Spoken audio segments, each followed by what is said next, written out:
Barkatu gelantarentzat! Autobusa okaz balari? Bai, aino autobusa.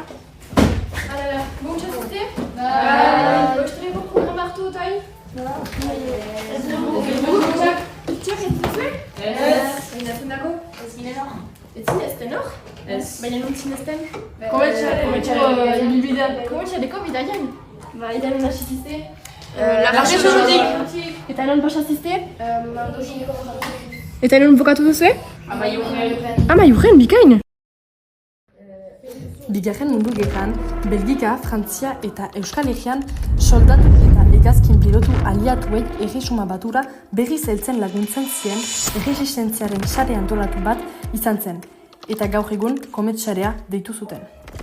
1951 Frédéric de Jong eta André de Jong Flandriar aita alabek sortu zuten.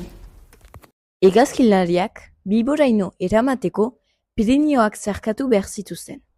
Horretarako, Euskal Herriko mugalarien laguntza bilatu zuten. 1953ko sarekadaren ondotik, pasaia berriak bilatu zituzen. Preseski, baztangoa erabiliena izan zen. Bide hori zarkatzeko, Laje Sorora joan gira. Deabruaren zubia, Latxa ibaia zerkatzen duen zubia da. Laje Soron kokatzen da, eta komet sarean puntu garrantzitsu bat izan zen. Zubi hori, zuraidera joaiteko bidea zen, bigarren mundu gerran. Gero, Mandosineko bordan gelditu ginen. Mandosineko borda, Laje Soro eta Ezpeleta artean kokatzen da. Herri honetako leku emblematiko bat da, komet sarea aniz lagundu duen leku bat baita. Borda honetatik, mugalari eta hegazkinlariek Pirinioen pasaia abiatzen zuten oinez. Pasarte hau biziki kontrolatua zen, beraz, atentzio handia eman behar zuten. Mugalariak ez harrapatuak izaiteko. Mugalari horiek klandestinoki bizi ziren, egiterrak ziren. Horra adibide batzuk. Agurre anaiak, Bakika eta Pierres izenekoak. Mandosineko bordan, François Ager mugalaria iloba etorri zaigu, azalpenak emaiteko. Eta, hara, skupa! Mandosineko bordako jabeek borda komet elkarteari eskaini diote eta memorialeku bat sortuko dute. Bikain, gaztak etortzen alko dira gure ahbasoen bideak ezagutzera.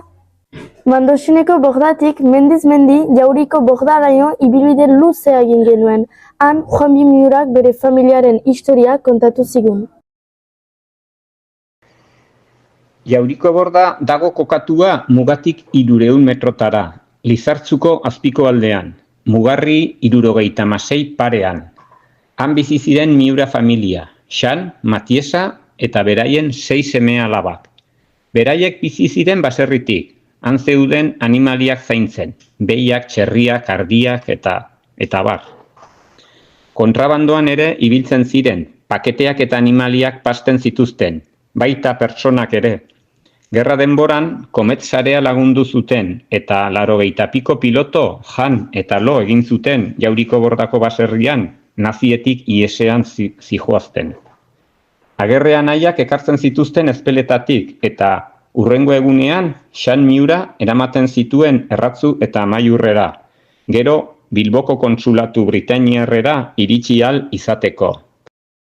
Jauriko bordatik ondoko etaparat abiatu ginen, hau da, Amaiurreraino. Hara, heltzen baitziren mugalariak hegazkinariekin. Baina horien bidaia ezen bukatua. Hortik Bilboraino joaiten lortu behar baitzuten, edo Gibraltareraino. Gure ateraldia bai bukatu zen Amaiurren.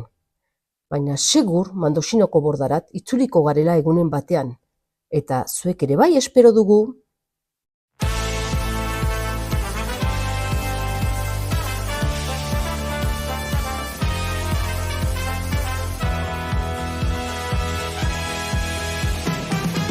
Goizero irrifa